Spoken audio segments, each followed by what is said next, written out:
भारत माता की जय। नमस्कार दोस्तों, मेरा नाम रेवा है और आज का सबसे बड़ा सवाल यह है कि हमारे देश का असली दुश्मन कौन है। क्योंकि पाकिस्तान तो हमारे देश का दुश्मन था, है और रहेगा, इसमें कोई दो राय नहीं है। लेकिन हमारे देश का असली दुश्मन कौन है जो कि हमारे देश के भीतर पल रहा है। आखिर वो ऐसी कौन सी पार्टियां हैं, वो कौन से समुदाय हैं, वो कौन से गुट हैं जो कि हमारे देश के भीतर हैं, जो कि ना तो सिर्फ हमारे देश की रोटियां तोड़ रहे हैं, इसके साथ साथ वो हमारे देश को भी तोड़ने का काम कर रहे हैं। आखिर वो ऐसे कौन से लोग हैं जो हमारे देश की एकता, अखंडता और अस्मिता को बर्बाद करना चाहते हैं। वो आखिर कौन से लोग हैं जो हमारे देश की भोली भाली जनता को हमारे देश के प्रधानमंत्री के खिलाफ भड़काते हैं। वरना आप खुद सोचिए कि जिस देश की भोली भाली जनता ने एक ऐसी पार्टी को 60 साल तक स्वीकार किया, जिसने देश में सिख दंगे करवाए, इमरजेंसी लगवाई और जबरदस्ती पकड़ पकड़ कर लोगों की नसबंदियां करवाई, उस नसबंदी के काल में 18 से लेकर 80 साल की उम्र तक के लोग थे। तो जब देश की जनता एक ऐसी पार्टी को 60 साल तक स्वीकार कर सकती है और एक बार नहीं कई बार लगातार मौके दे सकती है, तो क्या उस देश की जनता श्री नरेंद्र मोदी को गुजरात दंगों को भूलकर क्या देश का प्रधानमंत्री स्वीकार नहीं कर सकती? या फिर सच्चाई कुछ और है? देश की जनता ने ऑलरेडी श्री नरेंद्र मोदी को देश का लीडर स्वीकार कर लिया है और यह बात कुछ लोगों के, कुछ पार्टियों के पेट में मरोड़ पैदा कर रही है। आज हम इसी बारे में बात करेंगे, लेकिन उसके पहले आप कुछ क्लिप देखिए और स्वयं आत्ममंथन करिए कि जो मैं बोल रही हूं या मेरे जैसे लाखों लोग बोलते हैं, सोचते हैं, महसूस करते हैं, उसमें किस हद तक सच्चाई है। Digvijay Singh was present in Mumbai for the launch of the Hindi version of the book RSS Conspiracy 2611. Accompanying him were Mumbai Congress President Kripa Shankar Singh, Director Mahesh Bhatt, SP leader Abu Asim Azmi along with other dignitaries. देशद्रोहियों के हित में इस देश में जब कांग्रेस के शहजादे राहुल गांधी समर्थन करें तो क्या ये कोरी राजनीति नहीं और क्या है? जरा सोचिए, जब देश जेएनयू के इन देशद्रोहियों के खिलाफ एकजुट होकर आवाज उठा रहा है तो राहुल जैसे नेता सियासी रोटियां सेक रहे हैं।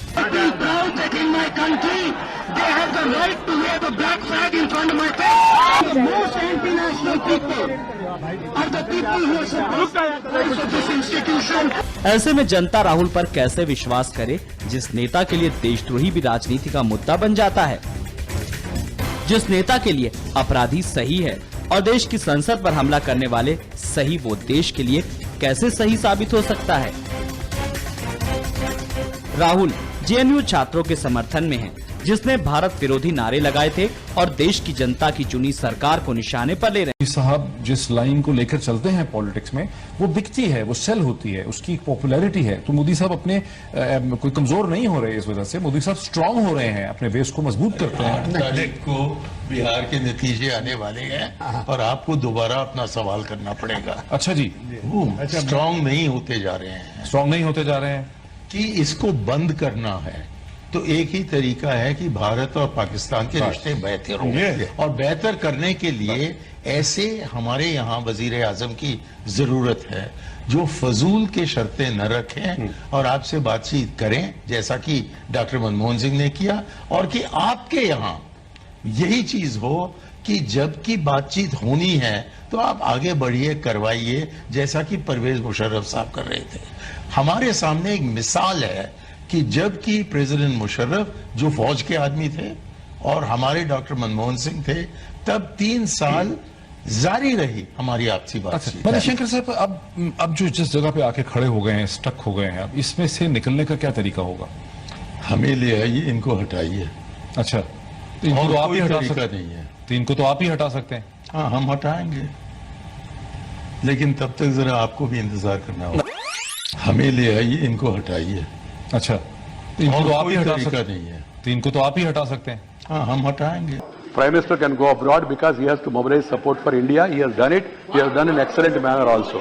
My sensationalizing trivial issues. As I was telling from the beginning, I have not even touched any political points so far. You are now provoking me to go for some political points. You are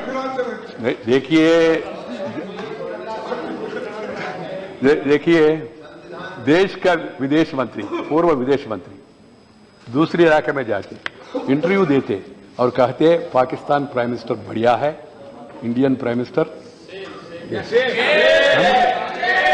the former external affairs minister of India, who is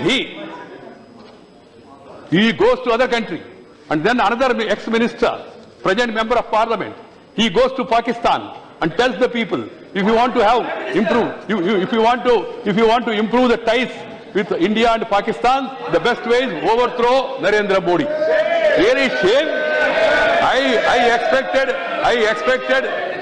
expected Sonia ji next day to condemn that statement.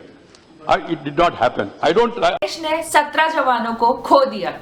जहां एक तरफ पूरा देश मातम में डूबा हुआ था, वहीं दूसरी तरफ हमने टीवी पर कांग्रेस पार्टी के, आम आदमी पार्टी के और वामपंथी दल के प्रवक्ताओं को अपने अपने सियासी फीते से देश के प्रधानमंत्री के छाती का नाप लेते हुए देखा। जिस वक्त देश के प्रधानमंत्री को सबसे ज्यादा जरूरत थी देश के हर एक नेता और हर एक नागरिक की, वहीं ये नेता प्रधानमंत्री के साथ खड़े होने की बजाय प्रधानमंत्री के विपक्ष में खड़े होकर प्रधानमंत्री के ऊपर सवाल दागते हुए दिखाई दिए। यह सब देखने के बाद मुझे गुस्सा तो बहुत आया, लेकिन हंसी भी आई। और मुझे एक किस्सा याद आया, जब एक जेब कतरा चोरी करने के बाद भागता है और भागते समय आगे की ओर इशारा करता है कि पकड़ो पकड़ो, वो जा रहा है चोर। जिसे नहीं समझ में आया हो उसे मैं डिटेल में समझा देती हूँ। बात 100 साल पुरानी नहीं है। अभी कुछ महीने पहले ही कांग्रेस पार्टी के दिग्गज नेता मणिशंकर अय्यर और सलमान खुर्शीद पाकिस्तान जाकर पाकिस्तान न्यूज चैनलों पर बाकायदे पाकिस्तान सरकार से भारत में मोदी सरकार को हटाने की मांग कर रहे थे, रिक्वेस्ट कर रहे थे। आप यहीं से अनुमान लगाइए कि अपनी राजनीतिक मतभेद के कारण यह किस हद तक जा सकते हैं कि जाकर दुश्मन से मिल गए। मोदी को हटाने के लिए यह भारत देश के मान सम्मान को ताड़ ताड़ कर बैठे। घर में 4 बर्तन होते हैं, वो आपस में भिड़ते हैं, आवाज करते हैं, लेकिन फिर भी घर वाले कोशिश करते हैं कि बर्तन की जो आवाज है वो घर के बाहर ना जाने पाए। वह चोर मुझे इसलिए भी याद आया क्योंकि इसी साल फरवरी में देश की राजधानी दिल्ली में जेएनयू कॉलेज में भारत माता को गाली दी गई, भारत तेरे टुकड़े होंगे के नारे लगाए गए। और इन देशद्रोही गतिविधियों का सपोर्ट करने कांग्रेस पार्टी का कोई छुटभैया नेता नहीं गया था, बल्कि कांग्रेस पार्टी के राजकुमार श्री राहुल गांधी गए थे। उन्होंने अफजल गैंग, आपको तो पता ही होगा कि अफजल गुरु कौन था, उसकी व्याख्या करने की शायद जरूरत नहीं है। तो श्रीमान राहुल गांधी ने बाकायदे पाकिस्तान परस्त अफजल गैंग का सपोर्ट किया। उन्होंने उस पाकिस्तानी गुंडे कन्हैया कुमार का चेहरा असम चुनाव में एक स्टार प्रचारक की तरह इस्तेमाल किया। वह शातिर जेब कतरा मुझे इसलिए भी याद आ रहा है क्योंकि मैं भूली नहीं हूं 26/11/2008 की रात मुंबई में हुए आतंकवादी हमले को, जहां पाकिस्तान से आए आतंकवादियों ने मुंबई की गलियों में खून की नदियां बहा दी थी। हमने हजारों लोगों को खोया। वहीं एक तरफ कांग्रेस के मंत्री AR अंतुले ने इसमें हिंदू आतंकवादियों का हाथ बताया और पाकिस्तान को बचाने की कोशिश की। और इस मां बेटे की सरकार ने, कांग्रेस सरकार ने उस मंत्री के खिलाफ एक्शन लेना तो बहुत दूर की बात है, इस मंत्री के खिलाफ एक शब्द नहीं बोला। और आज यह सरकार नरेंद्र मोदी पर सवाल खड़ा कर रही है कि पाकिस्तान हमारे जवानों का सर काटकर भेज रहा है और नरेंद्र मोदी पाकिस्तान के खिलाफ कोई एक्शन नहीं ले रहा है। वो तो भला हो हमारे जवानों का, हमारे पुलिस कर्मियों का कि कसाब पकड़ा गया, वरना कांग्रेस ने इतने सालों में क्या उखाड़ा पाकिस्तान का। वह शातिर चोर मुझे इसलिए भी याद आ रहा है क्योंकि मुंबई हमले के बाद कांग्रेस पार्टी के राष्ट्रीय महासचिव श्रीमान दिग्विजय सिंह ने कहा कि इस आतंकवादी हमले में आरएसएस का हाथ है। मुंबई में हुआ आतंकवादी हमला आरएसएस की एक साजिश है।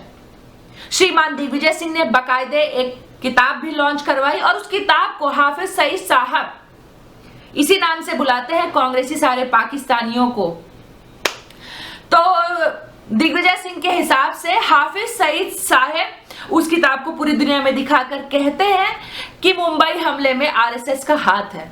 इससे ज्यादा शर्मनाक हरकत कांग्रेसी और क्या कर सकते हैं। लिस्ट बहुत लंबी है, मैंने तो सिर्फ कुछ उदाहरण दिए हैं कि वोट बैंक की राजनीति करने वाली वामपंथी सोच रखने वाली कांग्रेस पार्टी ने इतने सालों में किस तरह लोगों की लाशों पर सियासी रोटियां सेकी हैं।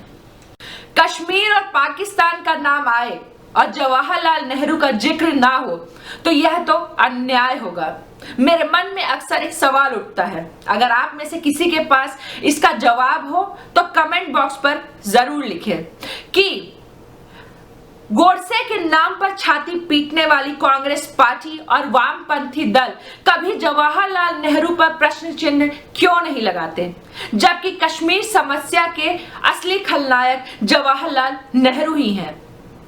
गोडसे ने महात्मा गांधी का कत्ल किया और गोडसे को उसकी सजा भी मिली, लेकिन जवाहरलाल नेहरू की एक गलती की वजह से हम अब तक 2 लाख से अधिक हिंदुस्तानियों को खो चुके हैं। लाखों कश्मीरी पंडित बेघर हो चुके हैं, लेकिन फिर भी कांग्रेस जवाहरलाल नेहरू को एक हीरो मानती आई है।